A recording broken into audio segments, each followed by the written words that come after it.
Et cette année, Ilham, le Flamme fait tout de même la part belle aux jeunes auteurs. Jeunes auteurs et jeunes autrices marocaines. Et je suis vraiment très très heureuse d'avoir à mes côtés Hajar Azal Choukairi qui vient. Et ce livre que je tiens à la main, c'est son deuxième roman. Ça s'appelle Le sens de la fuite. Hajar Azal Choukairi, merci beaucoup d'avoir accepté notre invitation et de vous être réveillé pour la matinale de Médiane TV. Un mot sur votre présence au Flamme. Vous suivez ce festival, mais c'est votre première participation en tant qu'autrice.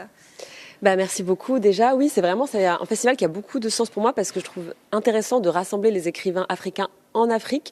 On ne parle pas de la même manière quand on a un public africain, quand on est avec d'autres auteurs africains de nos livres, du multilinguisme, d'être à Marrakech ici, qui a un carrefour de culture depuis toujours. Moi, ça m'a fait découvrir des auteurs que je connaissais pas, des auteurs anglophones africains qu'on connaît pas, lusophones aussi, et ça, c'est passionnant. Alors, Hajar Azal, je disais, c'est votre deuxième roman. Vous êtes une jeune autrice. Vous avez fait des études en France, des études de HEC, Polytechnique, de la philosophie. Comment vous est venu l'amour et la passion des mots ? C'est lié au sujet du roman aussi. En fait, j'ai été journaliste culturelle. J'ai dirigé un média culturel en ligne qui s'appelle onorient.com. J'avais la vingtaine et ça a changé ma vie, donc d'où l'hommage au journalisme aussi, parce qu'en fait, je me suis rendu compte que on était dans une région qui était parfois peu connue pour sa culture, qui est souvent racontée de façon géopolitique comme un échiquier. Or, il y a des jeunes, il y a des artistes, il y a des créateurs qui souvent ont beaucoup de choses à nous raconter de façon aussi positive, de façon vivante. Et donc, ce média, en fait, m'a un peu donné envie d'écrire et m'a encouragée à écrire. Alors, moi qui écrivais depuis petite, mais qui n'avais pas osé franchir ce pas-là. Donc c'est grâce à l'écriture collective et grâce au public de ce média en réalité que j'ai écrit. Peut-être un mot sur le sens de la fuite publié chez Gallimard. Donc vous êtes journaliste, je suis journaliste, et vous racontez le périple d'une reporter au lendemain de ces printemps arabes. Un mot quand même sur cet ouvrage. Oui, en fait... je veux dire, encore hier, une journaliste libanaise a été tuée. Et en fait, quand on tue des journalistes, on tue la vérité, en fait. Et moi, c'est vraiment ce roman, je voulais revenir, en fait, sur cette période qu'on a vite enterrée, les printemps arabes, pour en faire pas un bilan, mais plutôt pour montrer à quel point ça avait été vivant et surtout montrer comment des personnages avaient pu changer de vie à ce moment-là. Parce que quand on voit un événement politique, on se pose des questions sur nous, sur notre vie, sur notre parcours, sur ce qu'on veut en faire. On n'est pas là très longtemps. Et c'est ce que fait mon personnage. Et en fait, mon personnage, c'est un personnage qui veut aller au plus près du terrain, qui veut pas rester dans son bureau, qui veut vraiment aller au plus près du terrain. Et en même temps, qui est dans une zone grise parce qu'elle, c'est une journaliste étrangère qui va découvrir l'Égypte pour la première fois pendant la Révolution. Et donc, elle se demande jusqu'où on peut aller pour apporter l'information, à quel moment on est trop près, et donc il faut qu'on reprenne de la distance, et à quel moment, à l'inverse, on est trop loin et on parle à la place d'autres personnes.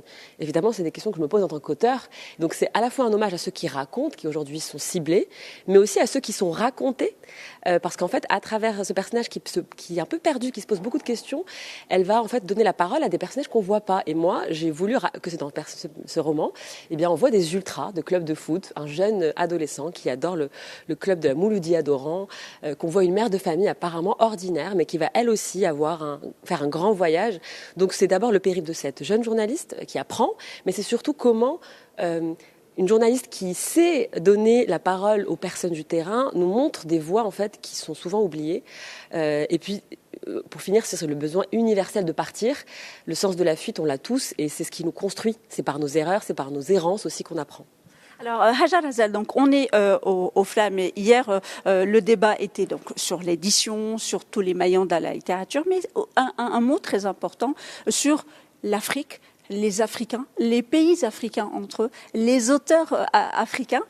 Autrefois, on parlait de la littérature maghrébine d'expression française. Aujourd'hui, on parle d'une littérature africaine. Quand vous écrivez, quel est un peu votre sentiment ? Vous êtes marocaine, vous vivez en France, vous appartenez à ce beau continent. Comment vous vous sentez quand vous écrivez ? Parce que vous êtes en train de préparer le troisième. Oui.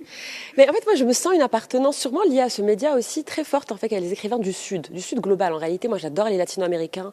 Je trouve qu'ils ont réussi à réinventer la littérature depuis une périphérie et à en faire le centre, à dire nous, on existe et ils ont des Nobel, ils ont vraiment des grandes figures. Et en Afrique aussi, on en a, sauf qu'en fait, en Afrique, il y a des Afriques. Et c'est ce qu'on a appris hier. Il y a des barrières qui fait que on va pas connaître les grands écrivains nigérians comme Chimamanda Ngozi Adichie, comme Chinua Achebe. Et je trouve que d'avoir l'opportunité de les rencontrer, de leur poser des questions, d'apprendre d'eux, d'apprendre de ces 2000 langues qui existent en Afrique, d'apprendre de toutes ces cultures orales, de tous ces royaumes oubliés aussi, c'est vraiment passionnant. Et moi, oui, par exemple, je vais vous donner un exemple précis. Patrick Chamoiseau, qui est là aujourd'hui, avec qui je peux parler, c'est un écrivain que j'admire énormément parce qu'il a il a toute une réflexion sur comment on écrit sans trahir aussi nos territoires, quand on écrit dans une langue coloniale ou qui a une histoire aussi, et comment on se l'approprie, comment on la créolise. Je trouve qu'au Maroc, c'est quelque chose qui est encore en développement, où on a encore des choses à apprendre à la fois de nos aînés, de Mohamed Khayerdine par exemple. Moi j'adore la langue de Mohamed Khayerdine parce que lui, il s'est approprié le français, il l'a modifié, il écrit à sa manière. Moi c'est vraiment, j'ai mes oreilles grandes ouvertes quand je croise ces écrivains parce qu'ils ont beaucoup à m'apprendre aussi sur ça, sur comment écrire avec une langue qui est la nôtre en fait. Alors peut-être une toute dernière question sur la jeunesse, très brièvement, parce que je vais vous demander quand même de nous dédicacer cet ouvrage très brièvement. Quand vous avez vu ces jeunes hier aux Flammes, quel est un peu votre sentiment ? Moi, vous savez, je suis très optimiste parce que j'ai beaucoup de jeunes qui viennent me parler et de les voir hier, en fait, ça m'a pas surprise plus que ça parce que je crois que malgré tout, la lecture et l'écriture persistent. Bien sûr, elle est menacée, il faut la défendre, mais moi j'ai franchement sans cesse des jeunes Marocains qui parlent en anglais, beaucoup, parfois en français, parfois en darija, en arabe classique, et qui ont envie d'écrire ou qui ont envie de lire. Et de fait de rapprocher l'écriture et la lecture de ces publics, moi, est fondamental pour moi. C'est pour ça que j'enseigne, et j'enseigne d'ailleurs au Maroc. Et c'est important pour moi de transmettre ça ici aussi, chez nous. Merci beaucoup Hajar Azal Choukari d'avoir accepté notre invitation. Une petite dédicace pour Média TV. Merci pour l'accueil. Merci. Pour l'équipe ou pour tout le monde, pour Média TV, pour la télé, Média TV et toute l'équipe. En tout cas, on vous remercie. Je sais que vous travaillez sur un troisième ouvrage, donc on vous souhaite beaucoup de chance. Merci beaucoup. Et vous viendrez le présenter à Média TV. Avec joie. Donc le sens de la fuite, là où germent de petites et de grandes révolutions.